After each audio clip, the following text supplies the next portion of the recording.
Well, hello, internet friends near and far. Welcome to another episode of Parks and Conversation. This is a podcast where we watch an episode of Parks and Recreation and then we talk about it. And my name is Jason, and I'm joined all the way across town by the power of the internet by my friend Jeremy. Say hello, Jeremy. Howdy. How do you do? Good. I was trying something different there. Did it work? Yeah. It happened. So, Okay. yeah, I mean, it was a thing. How are you? I'm fine. Today, we're into January as we're recording this, and middle of Mhm. January has this weird thing that happens pretty regularly where it's like seems weirdly warmer than it should be.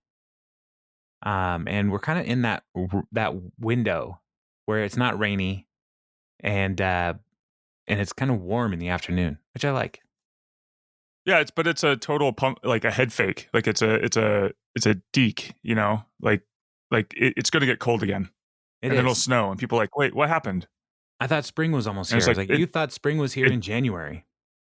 it does this every time. Every time. My daughter, whom I love, Mhm. was upset the other day when when the snow went away. She's like, "Well, now, I mean, it's probably not going to snow again." And I had to remind her that winter doesn't technically start until December 21st, and it's only January at the time. I think January 10th. Like, there's going to be plenty of time for winter to winter still, and Yeah. she was not having it. Yeah, plus you throw in that gopher and who knows? I don't even know when things happen. I don't know why we have animal-based seasons. Like why do we let an animal dictate when winter's going to show up or leave? Yeah. Yeah. Mhm.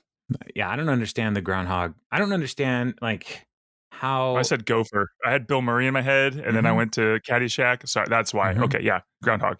It's Gopher. Groundhog's Day on February 2nd every year. Yeah. Multiple times. I would love to be able to go back in time to many different historical events just to see, not to change anything, but just to see how did it happen. And that's when go back to wherever they first started, Groundhog's Day, and go back to find the drunken person who came into town, was like, "You guys, this rodent, it talked to me." And like, how did the rest of the town get on board with that? Like, I People imagine will come. I imagine the first year they're like, "Oh, that's John Puxatani over there. He's crazy. He always whatever." And he's like, "No, mark my words. 6 weeks, it will be warmer." It's far enough out where people are like, "I don't know, maybe." And so when 6 weeks comes to pass, it's of course it's warmer because 6 weeks from February 2nd is almost spring, right? And so, yeah, it's going to be warmer, dummies. Just Magic gopher. And they're like, "Oh man, John Puxatani, he really knows what he's talking about. Let's name the town after him." Wait, the town wasn't already named? I don't know. That's why we need a time machine. In this fictitious story, the town was already like there was a town that was unnamed, and then they're like, "Oh my gosh, you predicted when spring was going, like that we had 6 extra weeks of winter. We're naming the town after you." Yeah. I think it was probably something boring like Springfield. And then like, nope, it's delayed. Yeah. And then John Puxatani comes along and he like really impresses everybody with his gopher. And then like the gopher dies and he's like, or the groundhog dies, and I can imagine he like panicked. Like when your kid's hamster dies, you're like, I gotta go, like when they're at school, and you're like, I gotta go find a replacement hamster that looks just like this hamster. And so then John Puxatani was like, "All right, everybody, I'm gonna go on an adventure for a while. You won't see me again for a couple days. Nothing to worry about. Whatever you do, don't dig up the thing that I buried in my yard. I'm gonna be back." And then he comes back with a new groundhog, and people are like, "Man, that groundhog looks a little different. Is it smaller than the other one?" And I can just imagine everybody's like, "No, you're bigger." It's 6 weeks later. It's 6 weeks later. Everybody got bigger. Yeah, it's like when you go back, like John Puxatani Yeah, when wouldn't you go lie back to to us. your So when you go back, middle school, right? yes, and all the urinals are way too low to the ground. How did we get Whoa. away with this? I could never sit on those before. Oh my word. Anyway, speaking of rituals and traditions, let's talk about Washington D.C., where the Masons rule the government and the world, and they lizard people, and they leave secret codes on the back of important government documents, like gum wrappers, constitutions, all the same. I mean, I learned a lot from Bazooka Joe, and I learned a lot from the Constitution. Samesies. And National Treasure. Yeah. So this episode that we're talking about, we're 5 minutes into this, and just now going to talk about the episode of Parks and Rec. This episode is the first episode of season 5. Mrs. Nope goes to Washington, and there's 2 main plot lines going on here. The first is Leslie and Ben and Andy and April and going to Washington, D.C. And the second one is Ron, who is going to throw the appreciation barbecue for the Parks Department employees because Leslie is not able to this year. And so those are the 2 things, 2 main plot lines. And yeah, Jeremy, where do you want to start here? Which one do you want to start on?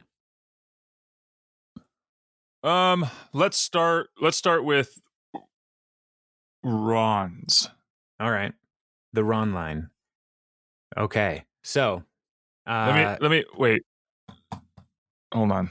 This is intriguing podcast. This is good radio right here. Okay.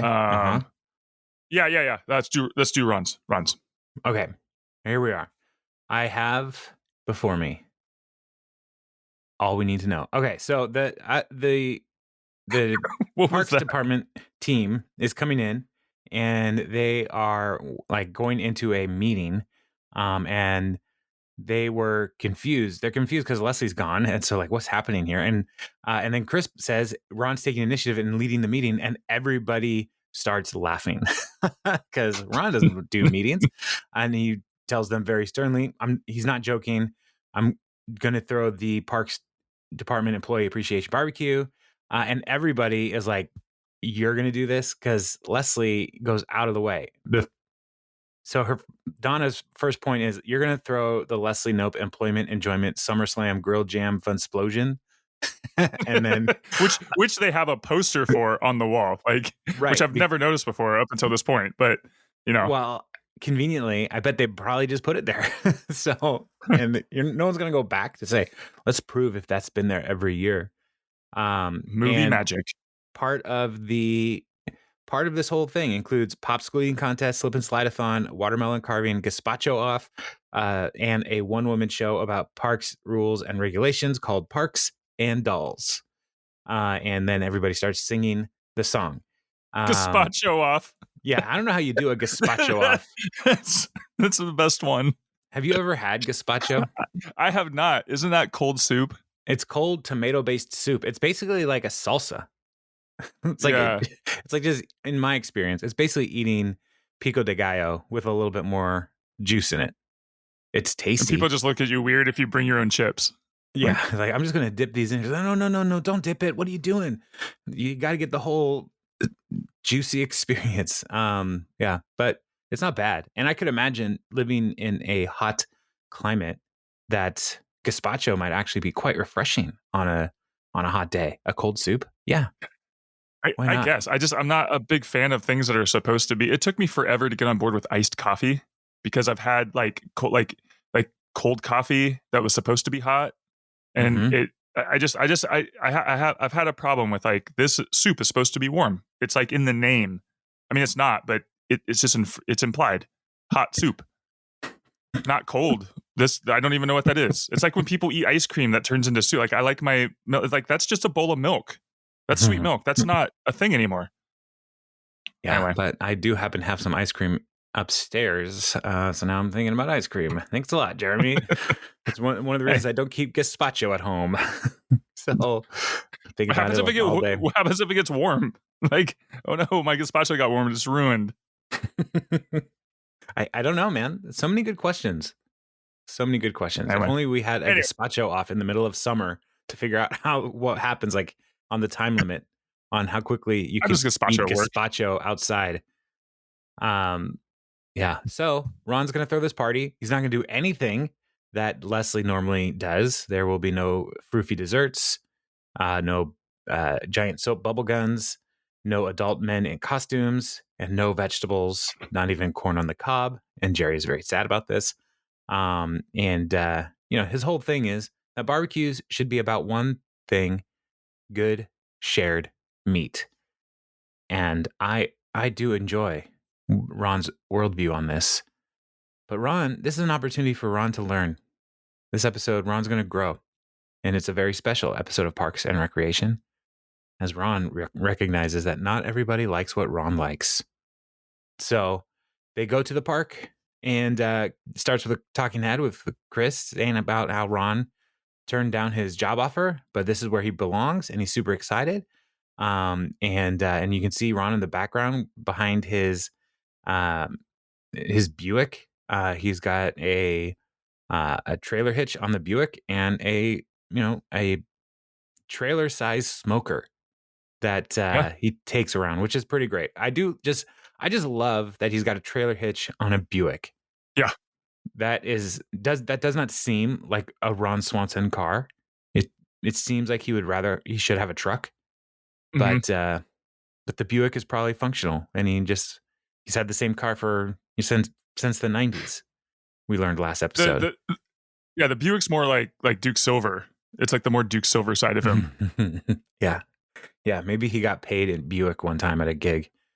So he opened a Buick dealership A dealership.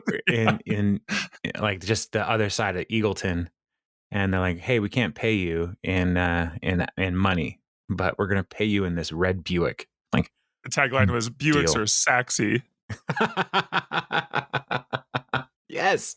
Yes. That was their big pitch to the community. Yeah, and it was all just like old moms that came and bought like they all bought a Buick, and they're like, "Man, this is great. I mean, we're fresh out of Buicks, Ron or Duke. Look what you did here. In fact, you get to have this red one." Like, okay, I'm on it. It is red, right? Am I remembering right? I feel like it's red. Yeah, it's like maroonish. Yeah. Okay. That's what I said. Red. Mm-hmm. I'm good at colors. So, Rouge. So Ron comes up, and he's like, "All right, let's begin the barbecue." And Chris, he's walking a pig. And Chris is like, "Hey, little guy, what are you doing?" And immediately recognizes what's happening. And he's like, "Oh no!" And and Ron says, "Everyone, meet your meat." And everybody freaks out because this pig is going to be dinner. And so Ron believes that not enough people have looked dinner in the eyes and considered the circle of life. And this next part is my favorite. All right. Yes. Tell us about this next part, Jeremy.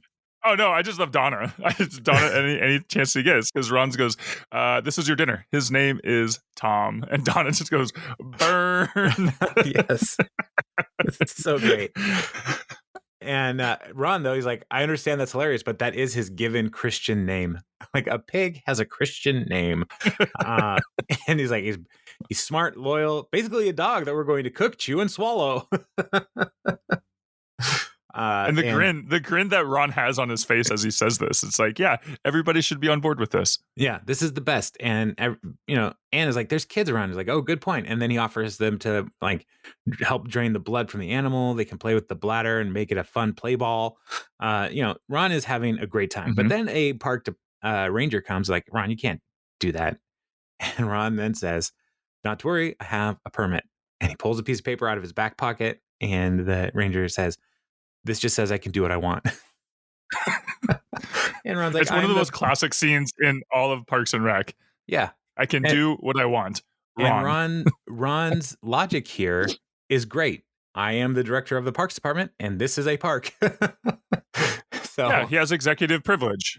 Yeah. He can, which is something we've learned about lately in the world. Oh, the world. Yeah, but they're like, no, it's against 3 laws, doesn't health codes, and everyone's like, fine, I'll go get food from Food and Stuff, and it's like, let's go, Tom, and Haverford starts moving, and then Tom's like, Ron's like, no, Pig Tom, and again, Donna almost Donna dies. just doubles over in laughter. No, So Pig great. Tom. Donna's great. So then Ron's taking a while, and they're all complaining back at the park. And Tom's talking about how tired he is. His legs are getting tired. It feels like I just exercised. And Jerry's like, just sit on the ground. He's like, no, I'm in my nice summer linens. And Anne, because remember, Anne and Tom, they decided to move in together in the last episode. That's right. So Anne says, I brought a picnic blanket from your house. And Tom freaks out because it's a really nice blanket for a really nice chair. And Donna's like, uh-oh, trouble in the Haverford household. And Tom and Anne are like, no, we're stronger than ever. And part of the challenge here is because they need to stay together because Tom made a bet with Donna of $1,000 that they would last longer than a month. And Tom stresses that if Donna finds out they broke up, he'll go bankrupt. So Anne's reaction to that was like, you only have $1,000 well or less. You don't have $1,000. You have yeah. I mean that's bad news. But we know Tom is terribly in debt. So because of all of his cheese trays and the house being at 80 degrees all the time. Merino blankets for your Eames chair. Yeah, he's doing well, but he's not doing right. So and so then finally Ron shows up with some meat and he's like, I gotta season it, grill it up, and Chris comes to give him a feelings update, saying that everybody's feeling antsy, and so Ron's like, I'll skip a few steps, and then Jerry's like, do you have anything to drink? There's beer in the cooler, and Chris points out, what about the children? He's like, you can get water from the water fountain and put it in the beer.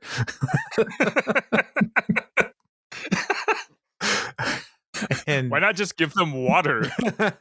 And he's like, I suppose you could do that. Now everybody just let me cook in peace.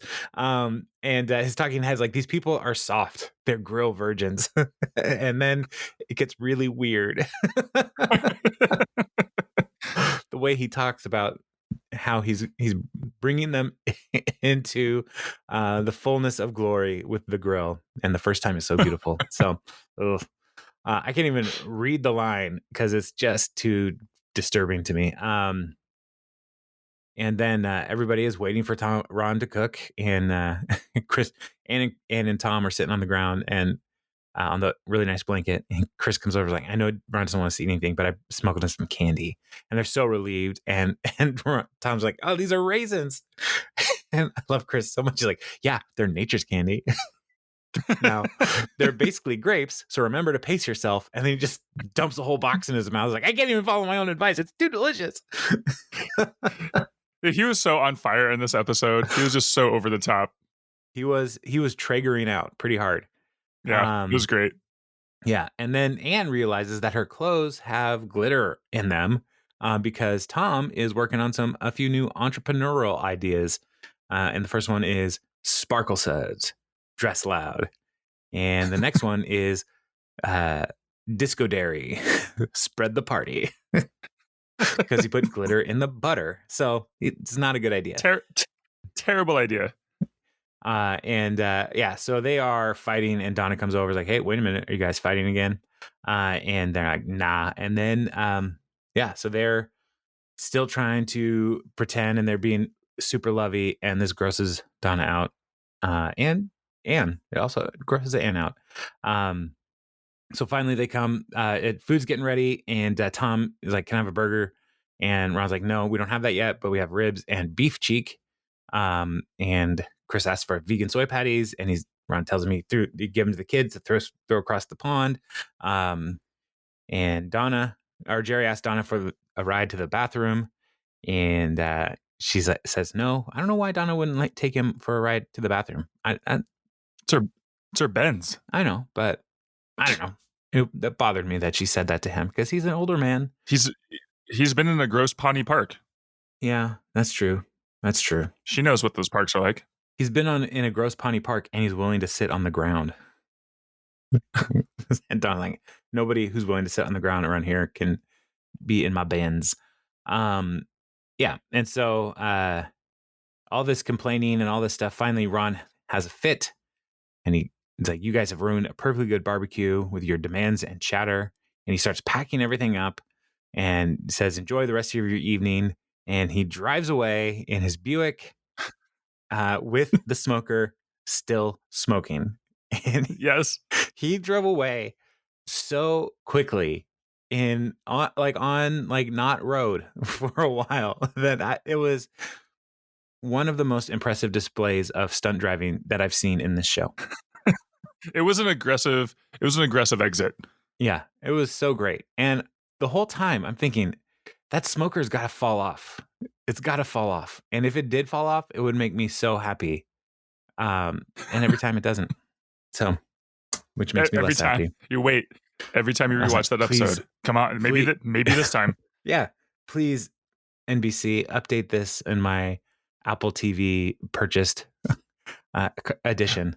Please do the update, but they don't. So I like the idea of a tow behind smoker. Like wherever you go, it's smoking. It's right, and then you go to wherever you're going, and when you get there, there's grilled meat. Mm-hmm. It's just right there. Yeah, I'm for it for you. Now, let me ask you this. I don't know if that's legal, but I don't think Ron cares. Well, he can do what he wants. Yeah, as long as he ends up in a park eventually. Right. Let me ask you this. Do you think this car is Ron's smoker mobile? And maybe the reason... I don't. I think it's his everyday driver. But maybe his reason what? Well, maybe the reason it doesn't fall off is because he welded it on there. Well, I mean, if you attach the trailer hitch right, it shouldn't fall off. I mean, right, shouldn't. Anyway, I just am really troubled that he drives a Buick. It's what Duke Silver would drive. I guess you put it like just imagine him in a fedora, and it makes more sense. I feel. Yeah, I guess you're not buying it. Okay, that's fine. No, that's all right.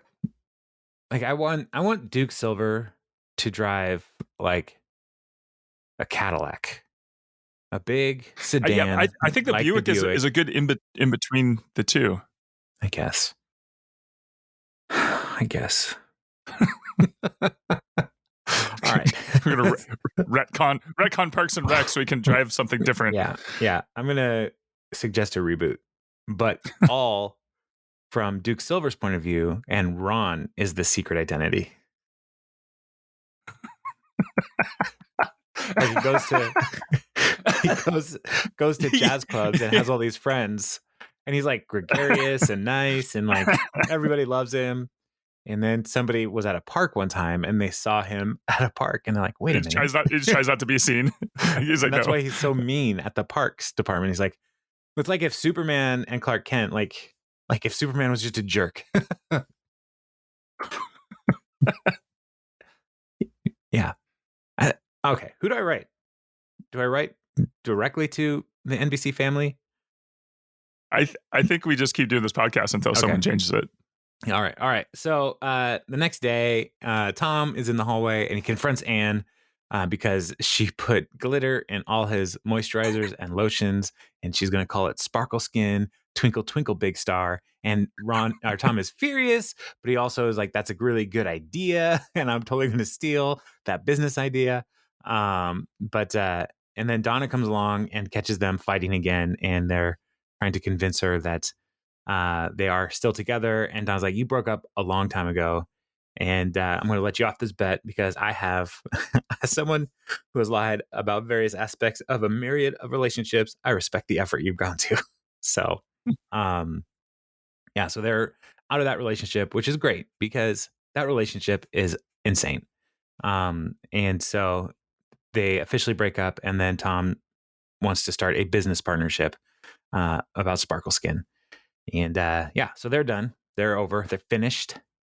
And then in this office, Chris comes to Ron.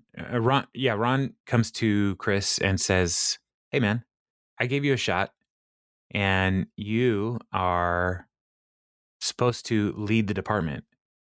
But if you are not willing to lead the department, then the barbecue is not for you, Ron. It's for everybody else, which is an important leadership principle Hmm. for for Ron. Like, he wants to do whatever he wants, but everybody else should be acknowledged. And so he totally That'd be took, like you taking your staff to Comic-Con. and they would love it because I told them Mm-hmm. to. Yeah. And so then Chris convinces Ron, like, you should do this. And he's saying this, like, I'm your friend, I'm your colleague, but I'm also your boss, so you got to do it. And so they come back But I to like the way that Chris said that at the end, like, as also, but the boss wasn't the emphasis. It was the last thing that he said, but even when he said it, was like on the downturn of the sentence. He kind of got like softer as he said it, because he's like, I don't want to pull this card, but come on, man, you got to do it. Mhm. Yeah. Yeah. Chris knows Chris does not like confronting people, but he knows that Ron will hear it in a confrontation, because Yeah. they've built a friendship. And so yeah, so Jerry, they all come back to the conference room, and Ron yells, "Everyone get in here now." And then the first thing he says is, "Your work is appreciated."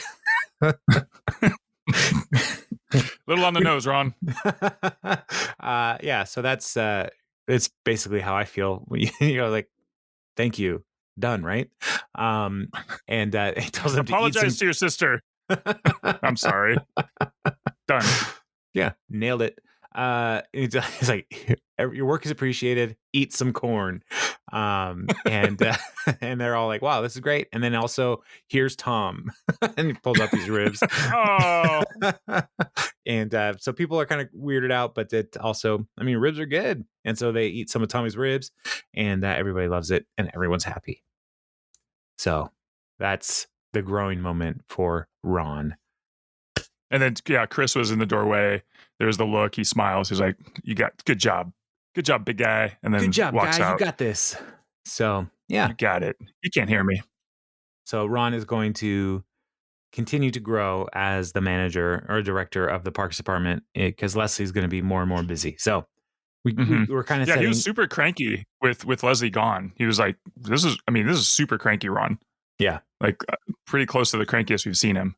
And I think a Yeah. lot of it has to do with him, A, not doing things he wants to do, but B, because Leslie's just not there doing the things he doesn't want to do Yeah. Yeah. for So he him. has to step into this thing. So yeah, that's I enjoy this plot. I don't like how cranky Ron gets, but it's funny. Especially when he drives off in a tantrum. Oh, man, I laughed so That was hard the this morning when I was watching it again. it's the vehicular equivalent of slamming a door. Like Yeah. Yeah. Or hanging up the phone, like a real phone, not a cell phone. Like, just I was gonna hanging it say, you up as can't hard do as you that anymore. can. Like gonna hit end so hard. You're gonna hear silence on the other end of this, so it's gonna be blaring. I'm just gonna not be here anymore. So yeah, it's fun times expressing anger. Yeah. Yeah. All right. What do you think about that plot line overall? Yeah, I think because Leslie's out of the picture and Ron's doing a whole bunch of stuff he doesn't want to do, and just like, and I think he took it to an extreme just because Leslie did all this extra stuff. Like, I Mm-hmm. don't think Ron would have normally, if you had said, Ron, just do a barbecue, he might have let people do a couple extra things, but he was just like so vehement about teaching people a lesson. Like, it's only about meat. Like, this is what a barbecue needs to be.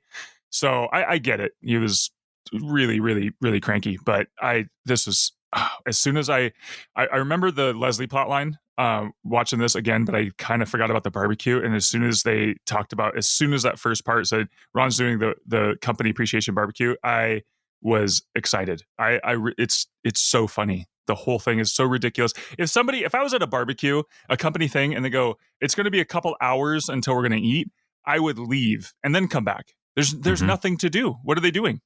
Like, what was the point of that? Yeah, but when Leslie throws it, there's loads of stuff to do.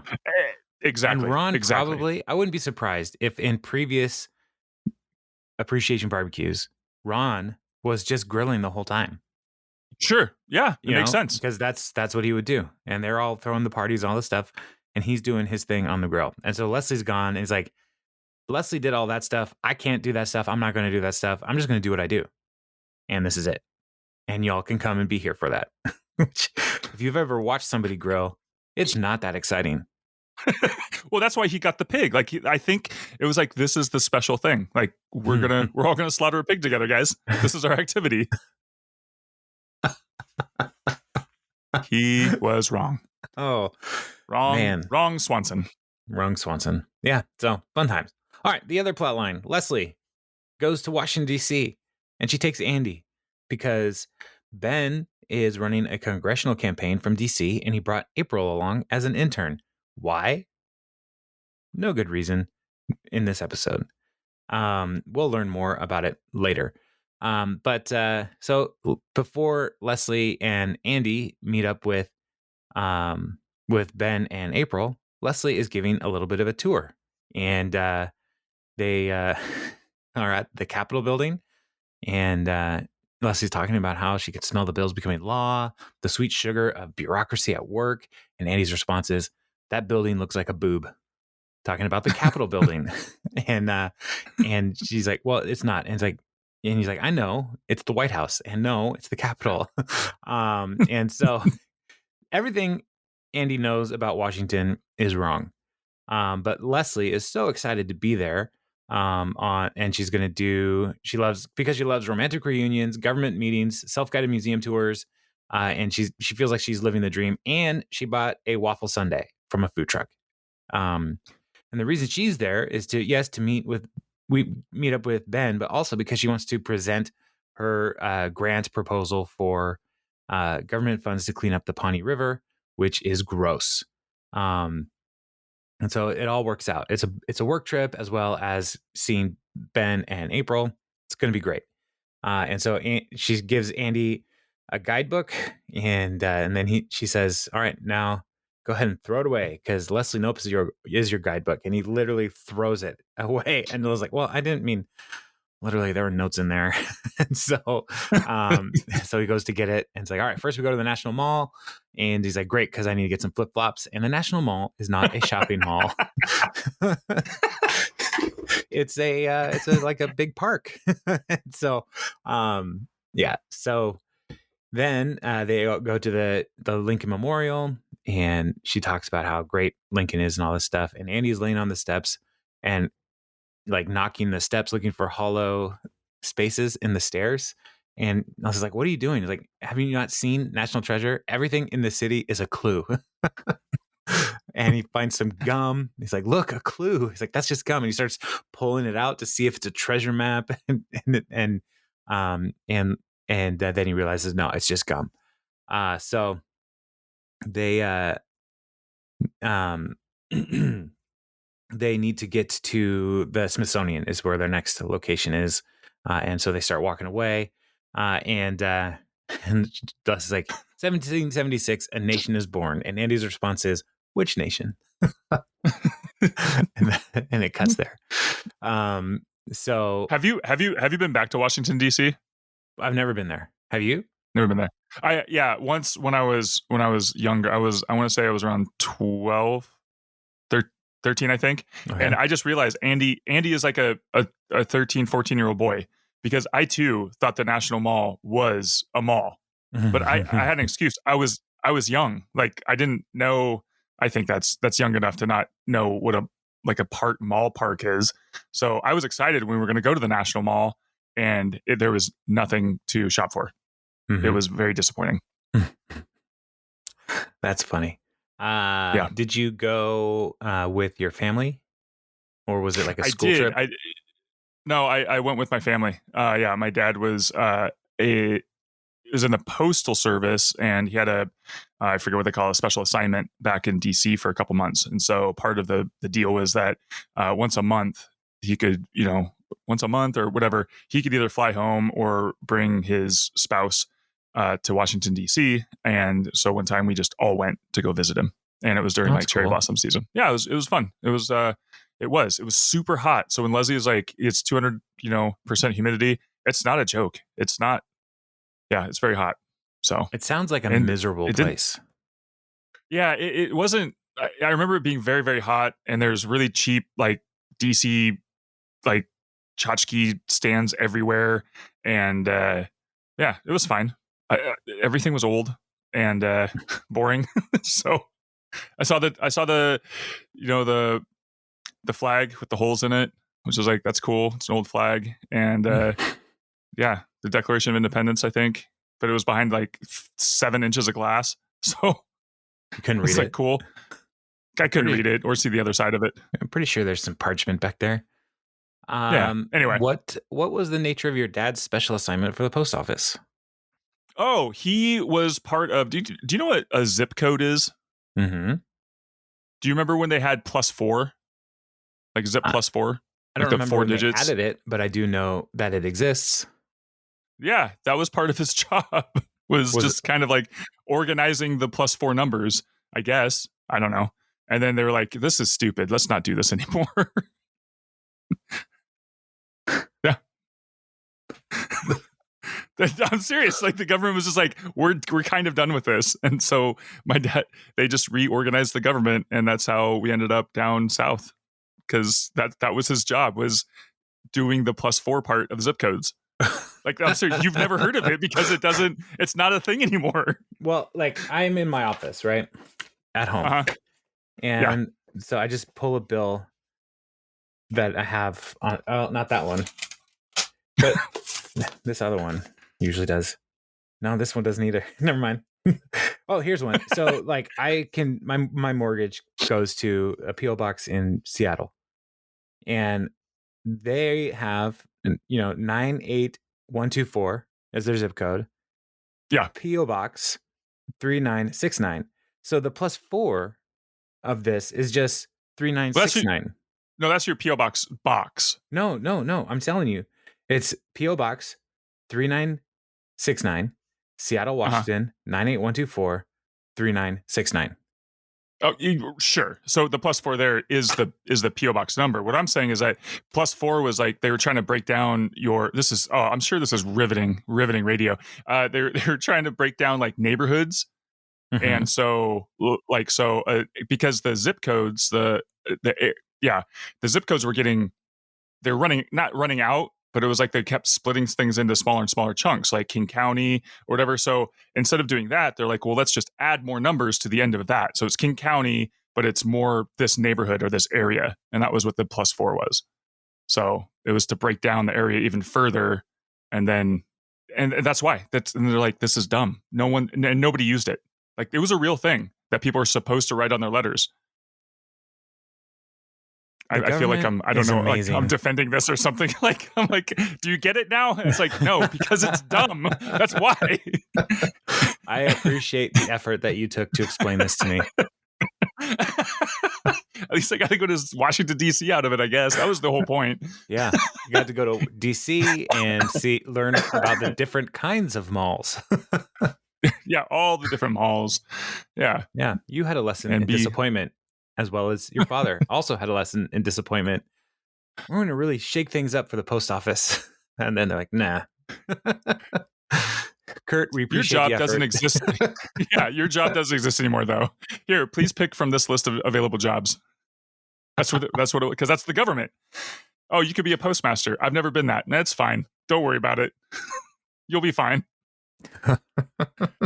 This will be easy. I mean, this stuff just keeps coming to you, and then you just send it back out. You know zip codes. Like, it should be fine. He brings people onto this post office and is like, let me tell you about the +4 trenches. I mean, we were really scratching our brains here. How do we get more organization? Interesting. So, yeah, there you go. So they're in the Smithsonian. And Andy is climbing on a train display. And he's like, I'm pretty sure this is the train from Back to the Future 3. You're not supposed to climb on things at museums, I have learned. And the security guard tells him to get down, and he falls down. And then You that's when said I Ben. have learned. Is Yeah. that like Jason saying that? Like you've No, climbed on I've things? never climbed on anything at a museum. I'm just saying, it's Okay. just jokes. All right. It's just jokes, Jeremy. I mean, none of this is I just real. imagine you like on a T-Rex or something like in the cartoons. Oh, I wish. I wish. Seattle Center has the science center at Seattle Center.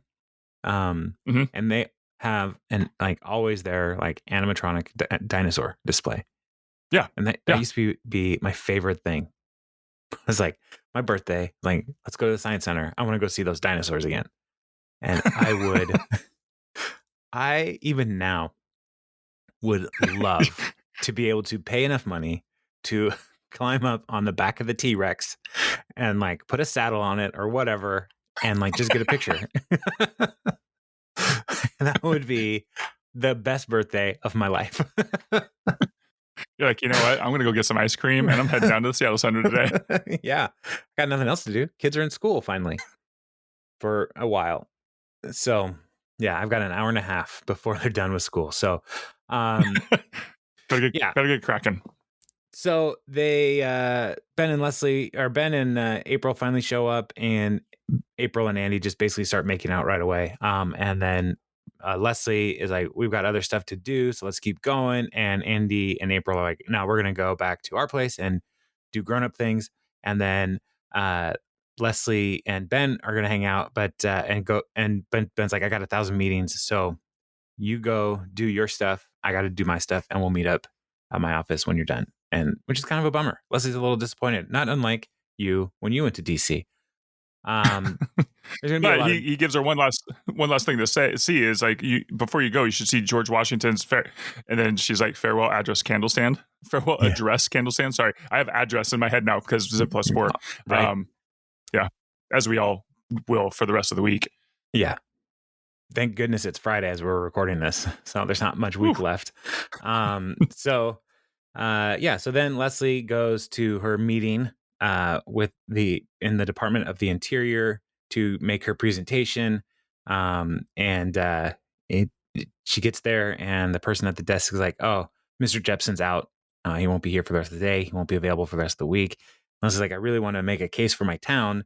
And because there's like a CD with Babbling River and a DVD of Frolicking River Otters, and it's really all a part of this presentation. And the desk lady's like, I'll make sure he reads it. And Leslie believes that Pawnee is unique and special. And so the extra asks, like, what city is it for? And she says Pawnee. And the lady says, Pawnee, Illinois, Indiana, Iowa, Kansas, Missouri, Nebraska, Oklahoma, or Texas. And so Leslie is confronted with the fact that Pawnee is not the big deal that she thinks it is. And yeah, and so those are all real Pawnees. Those are all real Pawnees. They are, except for Indiana. Indiana is not, because but all the other ones are real Pawnees. Oh, interesting. Mm-hmm. Did not catch that. All right, so then it cuts back to Ben's office, and Andy is telling April it's pretty amazing that this whole place is your office, and Ben says no, it's my office. And April tries to fire Ben, but that doesn't work. And Leslie comes, and Ben says how'd it go? I was like, good, I think. I don't know. She basically just left her presentation in a pile of binders, and so she didn't tell Ben, like, it was just, I left it there. I didn't do the presentation. I just had to leave it in a pile. And Leslie is somebody who has never been, somebody who would leave things in a pile. She needs to stand out. So she's kind of bummed. And, but Ben is like, look, I got us a cool invites to this party. And so y'all come, and Andy's like, oh, Benjamin. I love that he says Benjamin, not Ben. Benjamin, how fancy is this party? I mean, is it like a shorts or a pants kind of gala? And Ben's like, pants, great. We go someplace where we can get the nearest pants for free. So it's going to be great. And at the party, Andy is so impressed with how much free food there is. And he just loves politics. He makes a shrimp claw, and April's really proud of him. And they're trying to steal all the plates, so they have a complete set. And he's like, April, you're so smart. And then Ben and Leslie are talking to some folks who are uh, working on expensive legislation, 900 million, 400 million. And Ben introduces them, and they're like, wow, that's great. And they say, what do you do, Leslie? And she's like, I work as a councilwoman. And one of the women says, my grandma is on the city council of her town, gives her a reason to leave the house. And Oh, so Leslie's just getting like put in her place.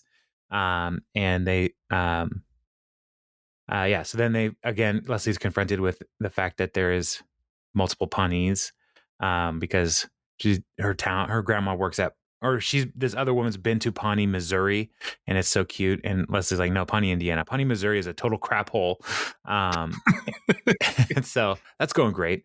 Um, and Leslie goes outside and is like, anybody can't feel like they can't breathe, I need some fresh air. And he was like, we are outside.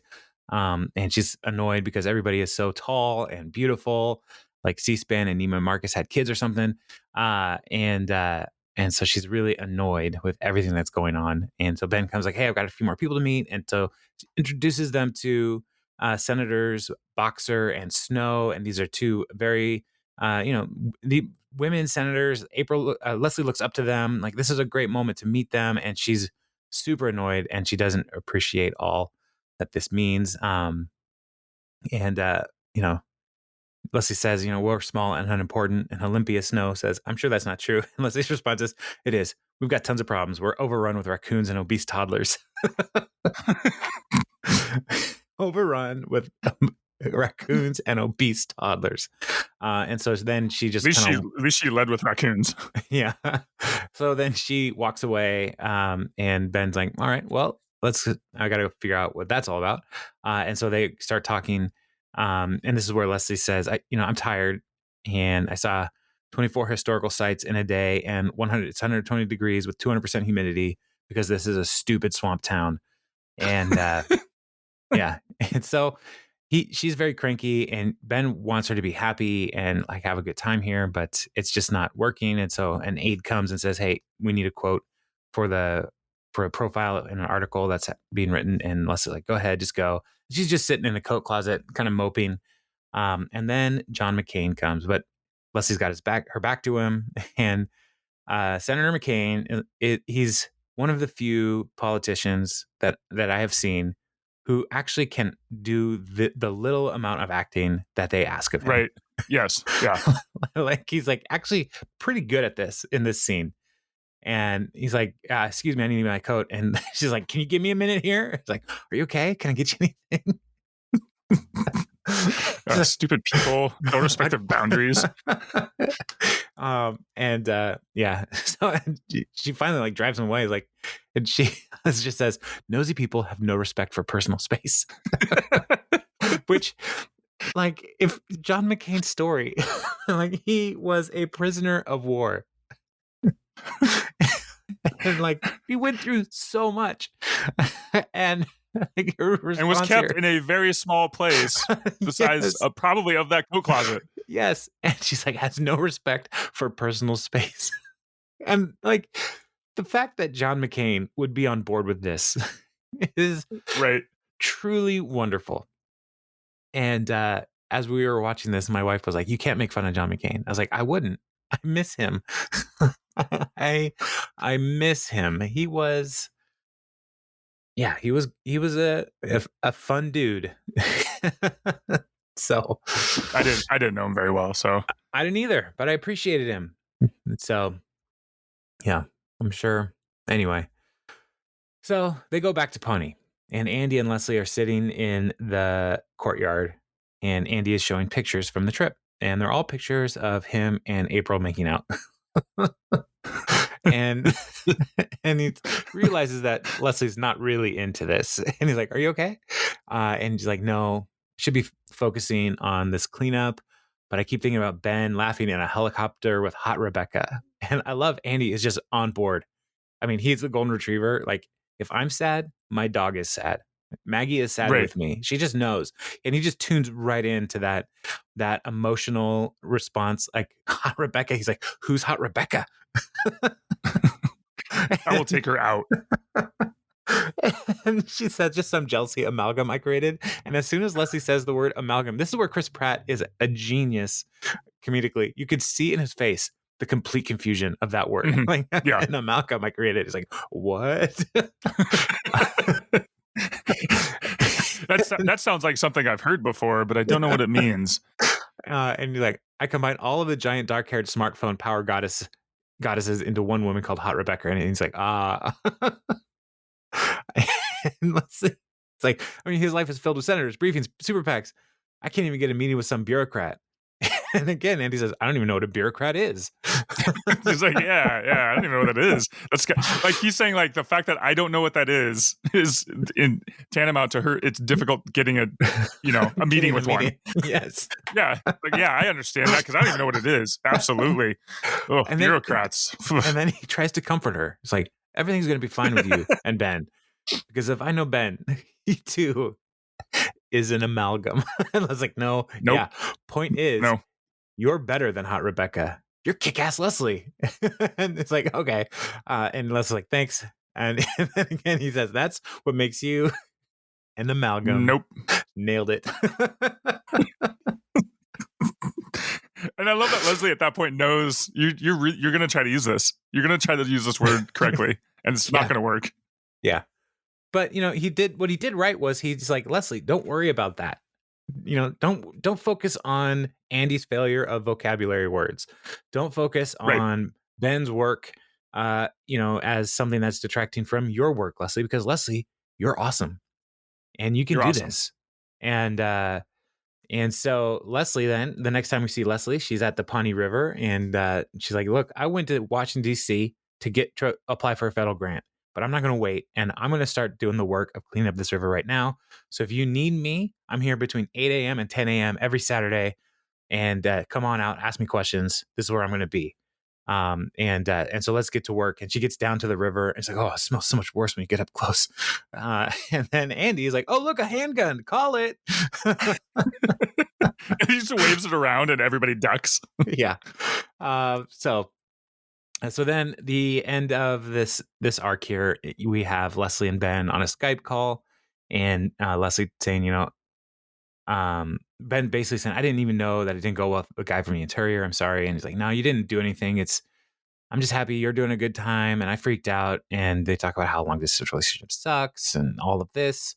And then Ben's like, well, come on out sometime. We'll do a proper tour. And yeah.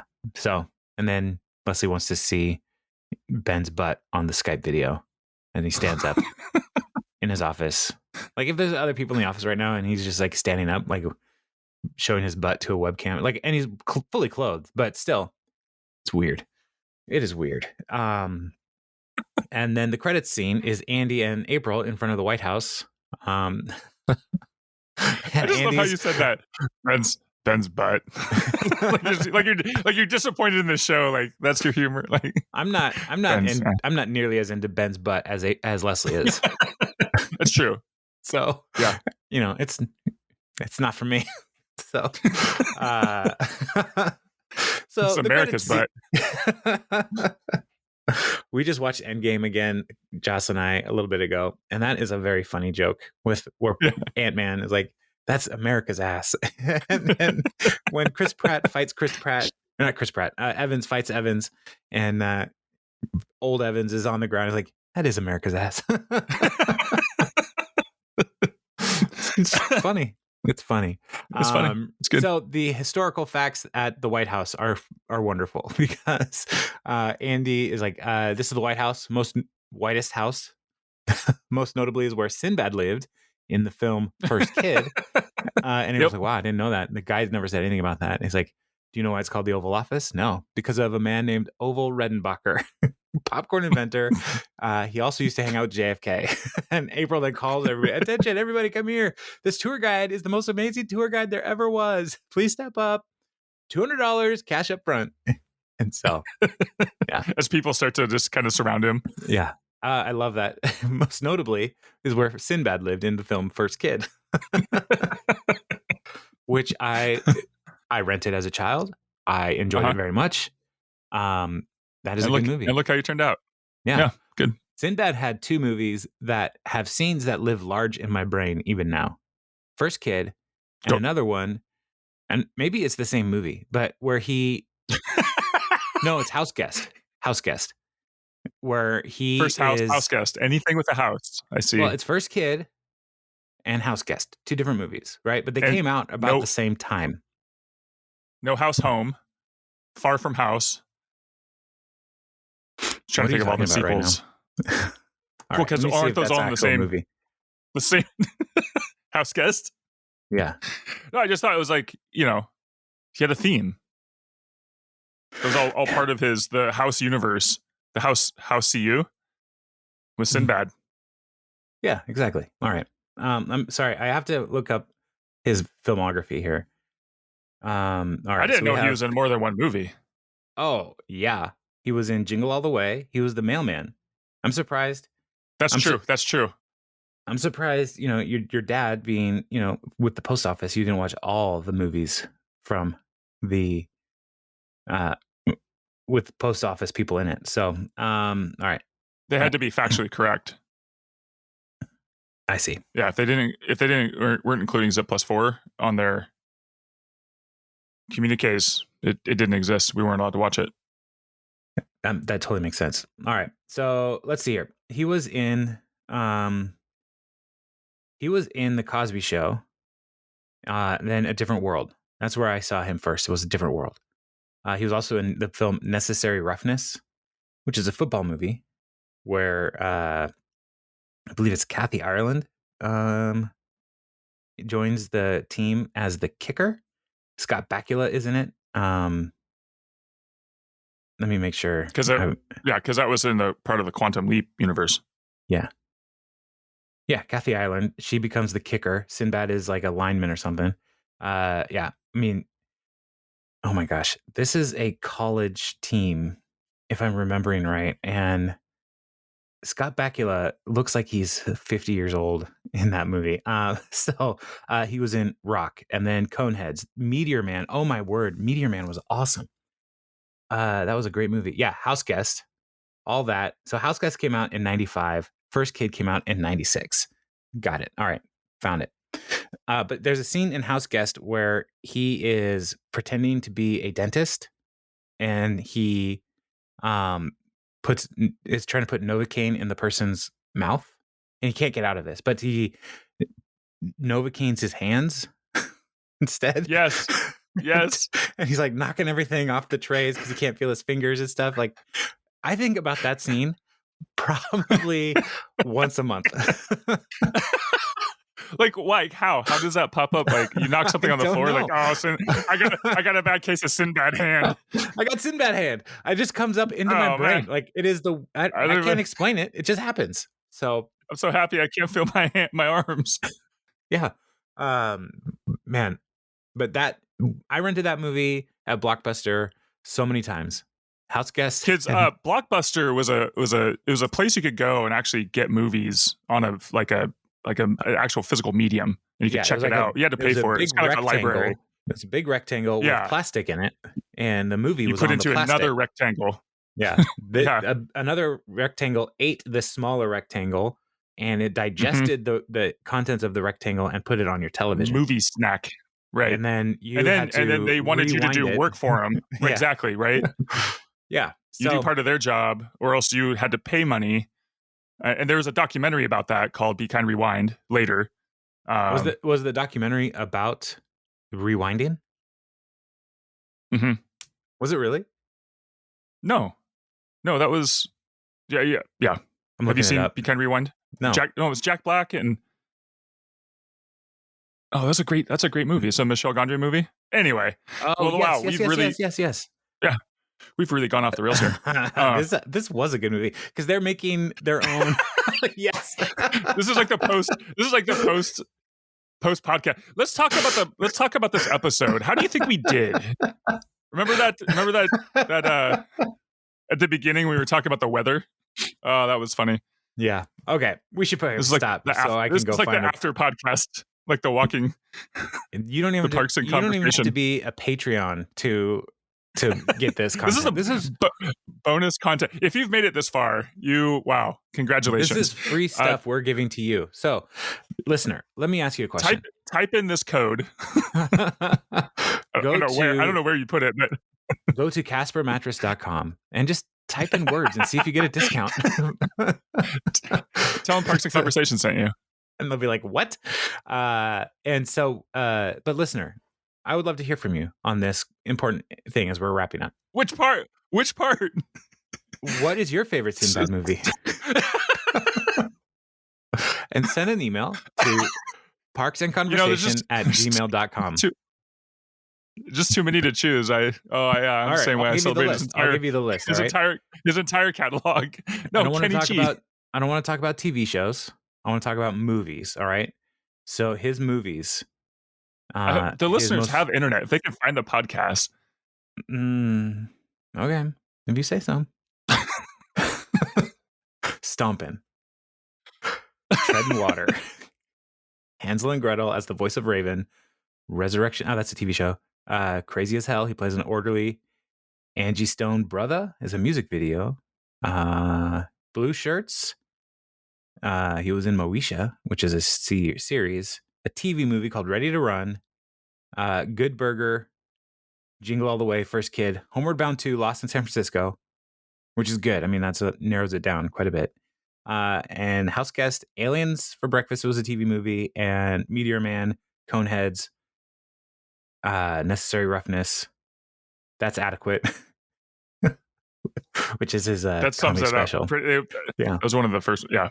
So tell us, listener, what's your favorite Sinbad movie? Or what is the movie you checked out from Blockbuster all the time as a kid, if you remember those days? And you can email us, parksandconversation@gmail.com. And your nominations for Best Sinbad Movie will be written down. And then that's it. So, and maybe we'll talk about it. Yeah. Yeah. All right. Make sure send them in, and make sure you put the +4 on your letter when you mail it to us. And hey, thanks. Like seriously, like Jason always does this part, and I realize I should be thankful. I'm thankful too to the people who listen to this ridiculous podcast. There's a million of them out there that you could listen to, and I just tell your friends. That's the best. Like, we don't advertise. We don't make any money either, so that doesn't make any sense. We do not. But, we don't make any money, but we don't advertise either. So if you tell your friends, like we're a really winning combination there. Yeah, it's adequate. Don't make any money. That's why we like Sinbad. we don't advertise. We're actively, every time we do this, we're actively losing money. So tell your friends. This is not a zero-sum game. We're actively, this is a negative sum game for us. But that's okay. We do it because we like it. We love the show and everything Michael sure does. So make sure that if you have a friend who loves The Office or Parks and Rec or any of the shows that he's been involved in, or just like people rambling about the weather in Washington, tell them. That'd be a big help. Yeah, I mean, it was cloudy when we started, but it's sunny now. So look at that. We did it. We made the day better just by doing this. That's the kind of power we bring, and we want to bring that to your life as well. So give that gift to a friend. Man, this felt really NPR-y right now. Like, let me tell you about a tote bag that saved my life. It's called Parks and Conversation. If you donate now, we can get you a water bottle. Yeah, and we're not even asking you to donate to us. Like, to donate to somebody, and somebody will give you a water bottle. That's just how it works. It's true.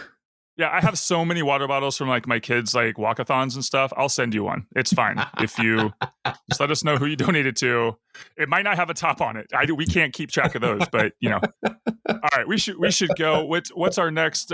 What's our next episode? I think it's I'm so far down IMDb on Sinbad. I can't get back. There's not enough back tabs. Right, it's the one with the big gulp. The big gulp. Oh yes, soda tax. Yeah, soda tax. And Andy tries to get fit to be a police officer. Yeah. If only there were doctors for your mind. Oh man, this one has many jokes. So we should stop this. Child size drink. All right. Well then I will we'll talk to you later. All right. See you later, man. Bye.